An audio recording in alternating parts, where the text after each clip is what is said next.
So what about the other side of that? The flip side of the coin is, and I believe I read a statistic on your blog the other day about how 70% of companies that you surveyed said they're hiring new salespeople, and of those 70%, 25% of those are increasing their teams by 20% in size.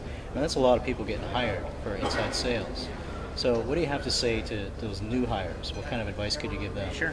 I think, I'm sure you'll have a slightly different take, but from my perspective as kind of a recovering sales guy, still haven't got over the scars of what it was like when I first got into sales. I think you have to think of sales and actually treat your inside sales or your sales role as a noble profession.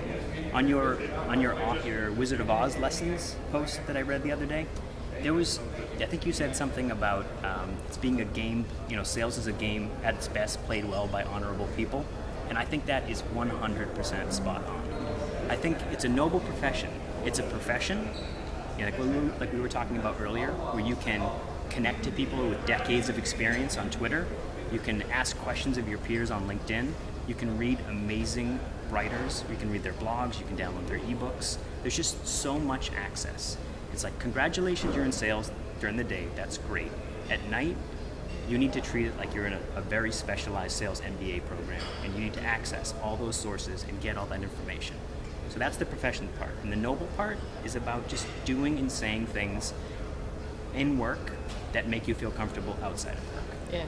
Yeah. Being honest, being real, and treating sales like the noble profession that it is. Right.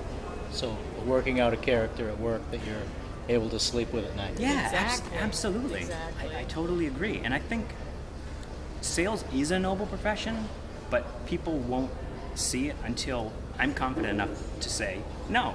If someone makes a sales joke, say, I disagree. This is what I do. I craft a vision for people. I help companies enact change through the value of what I sell, and I'm proud of it. And if you're proud of it, that's how we change the perception, the greater perception. Right. Yep. Yeah. I think investing in yourself is one thing that salespeople need to do for themselves. You're not going to learn everything you need to know on the job. You have to make the investment to educate yourself on, what are best practices, what are other people talking about, what do my buyers care about? We spend so much time learning our own products and services, but in actuality, if you spent that much time or more learning about your buyer's world, so that you could actually talk to them about what their day looks like, how were they measured, what challenges did they face, you're going to be a much better seller. So if we become a little us-focused and a little more them-focused, you're going to get closer to achieving those revenue goals. Absolutely. Yeah. Powerful insights, you guys. So how can people find out more about Bridge Group? Well, we have a very robust website, which is bridgegroupinc.com. We consider ourselves publishers. We publish quite a bit of content, which we distribute, which can be found on our resources page. Our blog is very well read, and I think that anyone in the inside sales community could enjoy it, and please do participate. So I think, that's a great place to start. Yep. I think you should just Google Inside Sales Experts, and you'll find a lot of stuff right through there. Great. All right. Yeah. Well, thanks a lot for your time today. Thanks so much, Don. Thanks for having us. Thanks, everybody, for watching. This is Don Perkins.